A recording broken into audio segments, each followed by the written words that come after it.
Hi, Loy. Welcome to the Power Talk Show powered by Business Talks Weekly.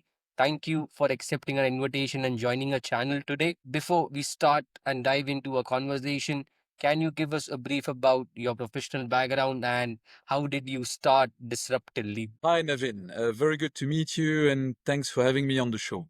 So, my background is at 31, I was a corporate CEO.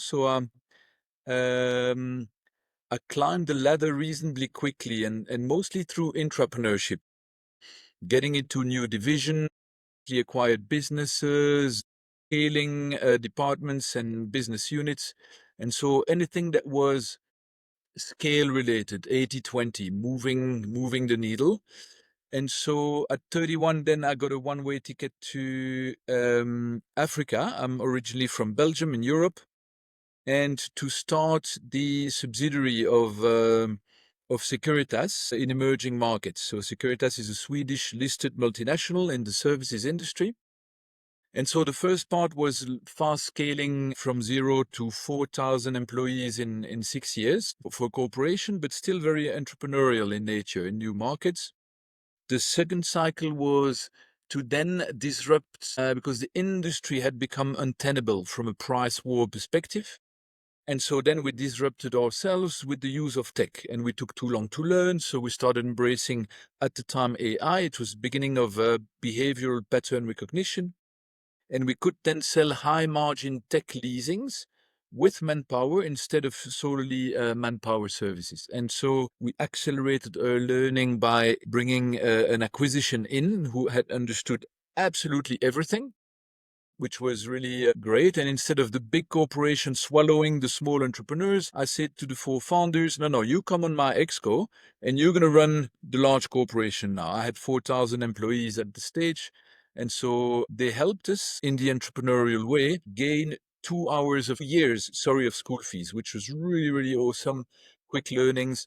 After that, I was 40. I had my first midlife crisis, as I call it, as in, is there life beyond corporate? It had become too corporate for me. And then I started an advisory boutique firm, Disruptive Leap, to help business scaling fast with new technologies, with the exponential model. Not so much theoretical, but from the hard lessons learned, what had worked, the do's, the don'ts, and so on. Did that for a few years. Then I invested into a tech SaaS company, which I ran for a venture capital firm for 3 years. And then last year, I hit my second midlife crisis, as I call it. And the epiphany came to do CEO coaching and with the power of AI now and leveraging still the exponential models. And so what it is essentially is for entrepreneurs and founders and CEOs, it's lonely at the top. Then you have a sparring partner that has business experience in a number of markets, that has coaching certification to ask the deeper questions and where you can bounce things off. And that is extraordinarily valuable for the entrepreneurs to lift up their noses from the coal face and think on their business. Understood. And more recently, we've used the power of AI through, it's like having 1,000 consultants in the room for the price of a session, 90-minute session. And we dive deeper into the business model, the gaps, the opportunities, and non-obvious strategies. And within 90 minutes, we then generate a tactical move, which then with CEO coaching, with technology experience, we then help the entrepreneur shape, take next steps, and so on. But we leverage very much the power of AI, which very few people do. Many people use it on the mundane tasks, how to write a better email, how to record a meeting, so all the obvious stuff. A number of people uses on efficiency, like the extent of digital transformation, as in how can I tweak and twist my business model a little bit more automated, a little bit more efficient. But the real power of AI, which extremely few people do, is transformational in nature.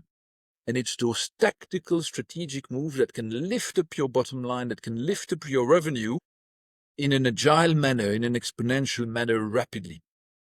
And just imagine tapping into the brain of 1,000 people. So that's what fascinates me currently with Disruptive Leap. Wonderful. Apologies for the long intro, Navin. No, wonderful. That was very brief. So, like, can you tell me what are the challenges current businesses face, and how does Disrupted Leaf and your methodologies help them overcome these challenges? Yeah. So you see, essentially, 9 entrepreneurs out of 10 and CEOs are caught on the hamster wheel of being a prisoner. They're being taken ransom by their employees, by their investors, by their clients, at the end of the day, they have, at the end of a long day of 12, 16 hours of hard work, they have positive dopamine. They've been energetic, they've been back to back, they've been, although tired, and they have a sense of positive energy. The challenge, though, is that 90% of that does not move the needle 80% in the right direction. They get swamped under a flurry of activity, but they lose focus on what truly is transformation.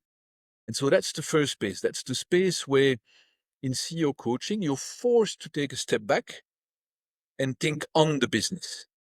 And with the deeper questions to then understand what key bottlenecks or opportunities you're not actually solving for currently.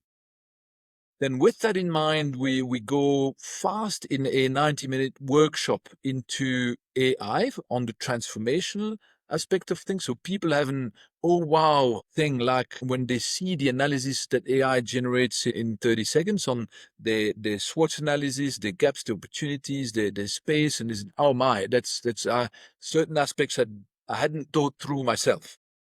And from that oh wow factor, then dive into, okay, you pick a key bottleneck or a key opportunity, or let's generate 5 non-obvious tactical strategies. And we start to, it's the art of priming the tech, the AI, it's the art of prepping, it's the art of the prompt that then people learn over a few sessions. But within the first session, you get out with an actionable transformational step, and people then pose and say, wow, that's amazing. And so then one step is probably too little, because you don't get to change your business in 90 minutes. So however super smart the AI idea and spot on it may be. But then with CEO coaching and business experience, we then leverage further the AI for plans of actions. And then we bring it back to the entrepreneur, which the AI can't do, to say, dude, where are you stuck right now?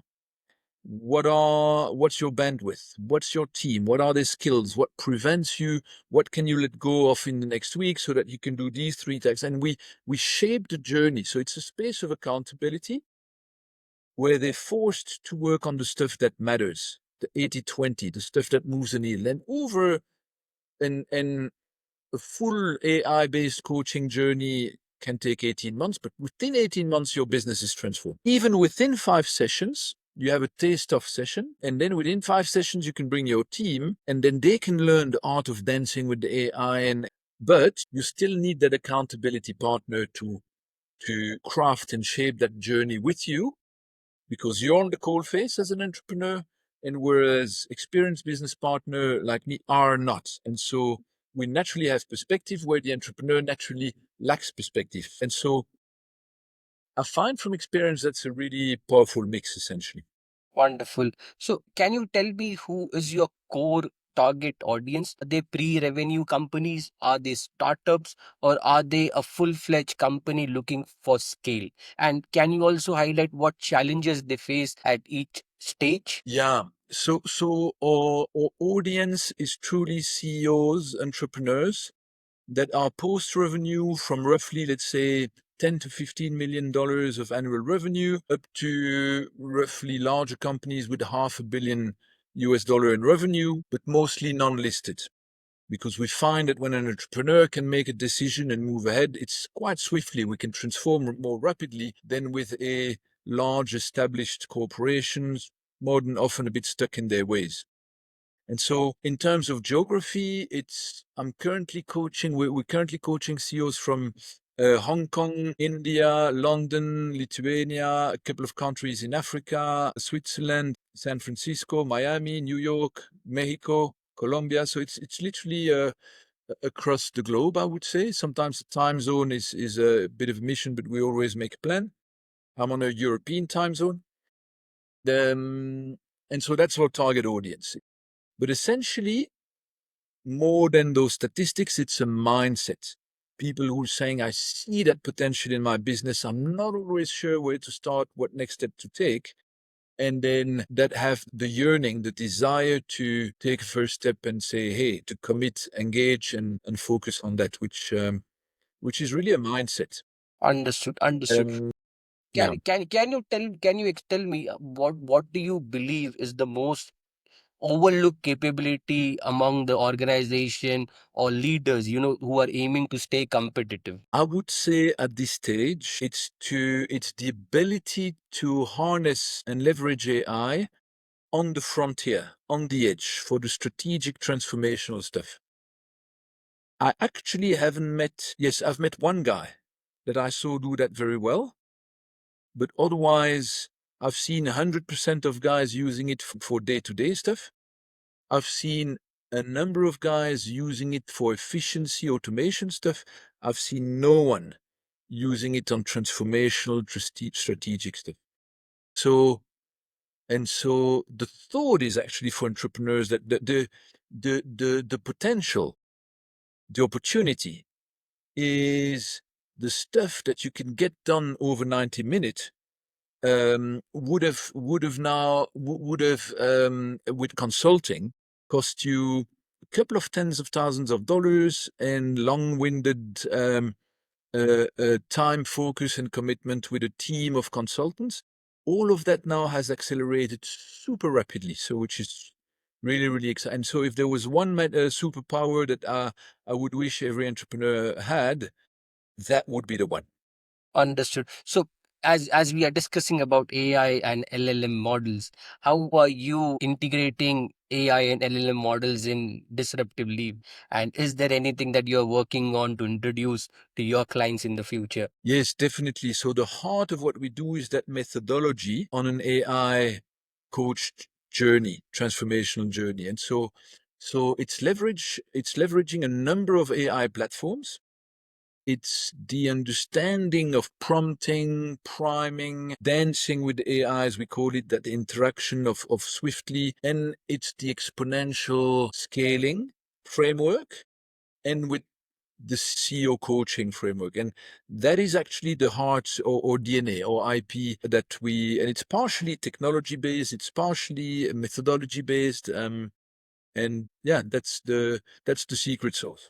Wonderful, wonderful. So, do you plan to publish courses or books, or I would say digital platforms about your methodology so that it can expand your reach and reach out to not only CEOs but other employees and other professionals as well? So we've started thinking about that. For now, we're scaling. We find that actually writing a book is amazing, but it's like learning to drive a car. If you've had the book and you know how to drive a car theoretically, it's still not greatly helpful when you climb the first car in the car and you start driving. You're still not sure. I found that the best way is truly to sit in the car with an instructor and that you learn to overcome that fear of something unknown or you're not sure how to go about it. And after a few hours, you're good to go. You're actually driving the car. And I think what you can achieve within those few hours is way more powerful than reading 100 books, because otherwise it remains still theoretical. So, Loic, what do you feel apart from technology and AI, which industry is going to see the next big disruptive model? Think pretty much all of them. So, and it's partial disruption, complete disruption, it's enhancement, it's positive disruption, it's enabling, for example, am I actually busy disrupting the consulting industry in a small way? Yes, I'm saying in a small way because we don't. We have a couple of dozens clients, but we don't have like 2 million clients. But so disruption occurs. So you can self-disrupt, you can disrupt others, you can enhance, you can. So pretty much, I don't see a single industry where I would go, I'm sorry, can't help you. There's literally nothing AI can do for you. I don't believe that's the case. So, as a leader, what do you see? Where do you see is the biggest challenge you face in scaling? It's not anymore technology. because there's a huge amount of technology platforms that evolves by the day. The biggest challenge to scaling is our slow human minds. We're programmed to be resistant to change because change is riskful, and so we're risk averse. We don't want to get out of our cave, so that ancestral thought of a and we're not sure. People can't as yet visualize. The largest majority of people learn from experience. And because it's not something they've experienced before, they're not sure where to start. And the biggest bottleneck lies there, in the shortcomings of our human minds. The good news is all of us have felt, anyone who's driven a car felt the first time, oh my God, this is daunting. This, I'm not sure, like, wow, it's, but the 100th time you're driving the car, all of us are doing quite well.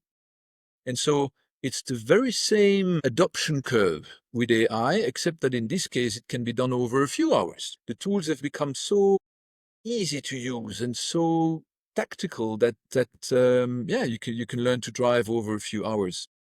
Understood. So that would be the strong encouragement for everyone who's thinking about it, Yes, to not fear, not wait, not step back, but start experiment, start learning, but hands-on learning, not theoretical learning. Everyone has had a few AI workshops, and when they were, which is most of them a bit theoretical and all of that, people are still, they go back to their desk and say, oh crap, where do I start? understood. And yeah, that would be my suggestion. Understood. So one final question, like if you could question and challenge every leader in the business world today with one question, what would that be?